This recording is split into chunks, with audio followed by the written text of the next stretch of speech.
Assalamu alaikum. This is week 4 homework outline number 2. In this talk, I would like to talk about the 4 Imams. Basically, these are the 4 schools of thought that mainstream Sunni Muslims follow that really capture ways and rules to live our lives Islamically. Can be prayer, this can be fasting, this can be giving charity, this can be zakat, hajj, how to deal with people, how to deal with your family, business transactions, inheritance, how to deal with money, how to run a state, and many more things. Now, there have been more scholars of the past that started their own school of thought, but they have been lost for a few reasons. One reason might be because the majority of their students did not find a good way to pass along their teachings. There are other schools of thought that are not according to mainstream Islam that is beyond the scope of this talk. In this talk, I would like to talk about the 4 Imams: Imam Abu Hanifa, Imam Malik, Imam Shafi'i, and Imam Ahmad ibn Hanbal. To start off, I would like to talk about Imam Abu Hanifa. His real name is Nu'man ibn Thabit, and he was born in 80 AH. He was born in the Kufa area, or modern-day Iraq. He is of non-Arab descent, and this is very important because there are a lot of scholars, or people have the misconception that scholars are only Arab when they are actually not. The majority of scholars are not Arab, since the Muslims originate from all over the world. He has the nickname Imam al-Azam, or the Great Imam, or the best out of the 4, due to multiple reasons. Maybe because of his knowledge, his scrupulousness, and more. He grew up in a practicing Muslim household, but did not start to seriously study until his young adult life. I believe he was stopped by a scholar, and the scholar asked him, "Where are you heading, or who do you learn from?" And he said, "I'm heading to the marketplace." And the scholar said, "No, what I mean is, who do you go for to seek knowledge?" And he said, "I do not study that strong." I'm paraphrasing, but I don't remember the exact wording. And the scholar basically tells him, "You are a man that needs to really take knowledge seriously, and you will become a great man." And after that day, Imam Abu Hanifa actually took his advice and moved along accordingly. He is a wealthy merchant by trade, either by selling silk or by selling fabrics or clothing of that sort. He made a lot of money, thankfully, and he was able to even help his students in various financial hardships that they're facing. So he basically gave stipends to his students that really needed it. He is considered a tabi'in, or a person who has seen or learned from one of the companions. Even though he might have been young, but he has still possibly seen or learned from companions. Where he learned his Islamic jurisprudence, or his fiqh, would be the people of Kufa.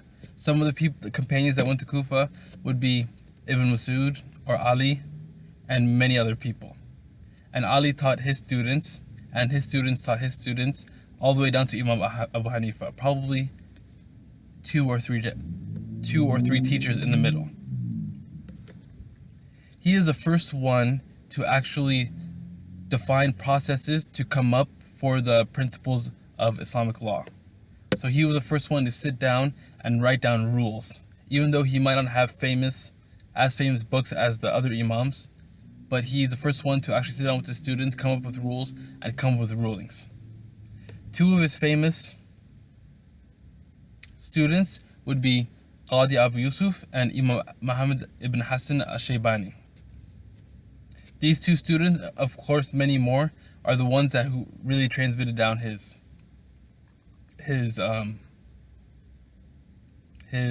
school.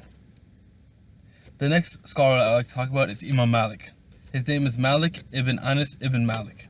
His father is Anas ibn Malik, but not the companion. He was born in Medina in 93 AH. He is of Yemeni descent, and his grandfather is known to be a companion. Imam Malik is very interesting because he spent most of his life, if not all of his life, in Medina, and he did not leave unless he was making Hajj or Umrah. Also, Imam Malik is very famous for being known to stay in Medina and not ride any animal. He would walk everywhere in the city by foot.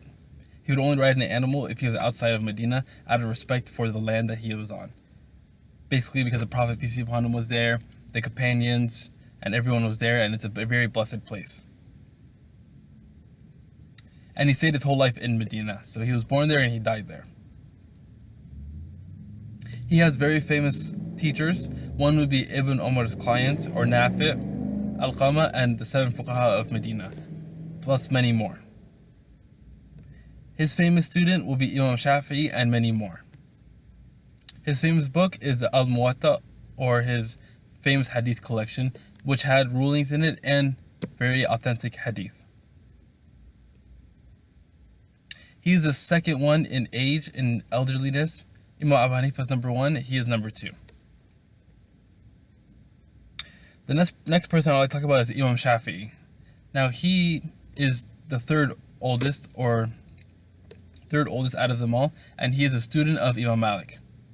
He was born in Gaza, Palestine, and later on moved to Medina because his mother really wanted him to grow up in a Islamic thriving and become a good scholar.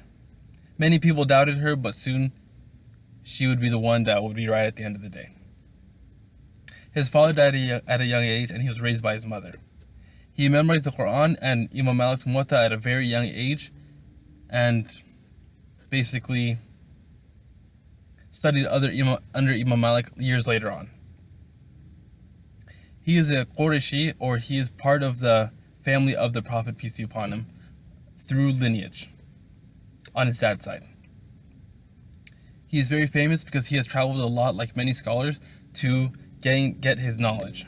He's traveled to Yemen, he's traveled to Egypt, he's traveled to Basra and Kufa, and he has traveled to Medina to gain knowledge.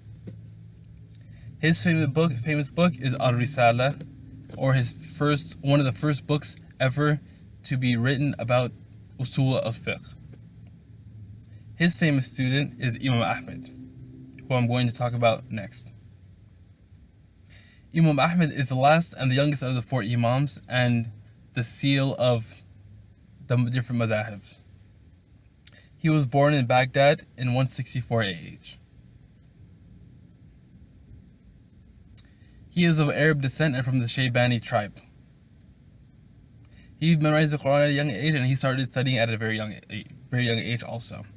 Imam Abu Hanifa is the only one who started to take his studies really seriously at a young adult age. Imam Malik and Imam Shafi and Imam Ahmed, they all started studying at a very young age. That is not to say that Imam Abu Hanifa is not pious. He was still a very pious and steadfast man. He studied with Imam Shafi and really learned from him and learned his hadith and fiqh from him. His famous work is the Musnad of Imam Ahmed, which is a very large collection of different ahadith. He is also famous because he has been persecuted very harshly in what was called the Minha, or the Inquisition, led by the Caliph at that time. Thankfully he survived being tortured from one Caliph. He died, and then maybe 1 or 2 more caliphs tortured him, and they passed away later on also, to the point where the 4th caliph, left him and let him teach whenever he wanted. This brought his popularity, and he got more students, and he was well known. So these are the 4 Imams, and I hope I did justice to explaining them. I'm not a scholar, and I've only done basic research on this. Thank you.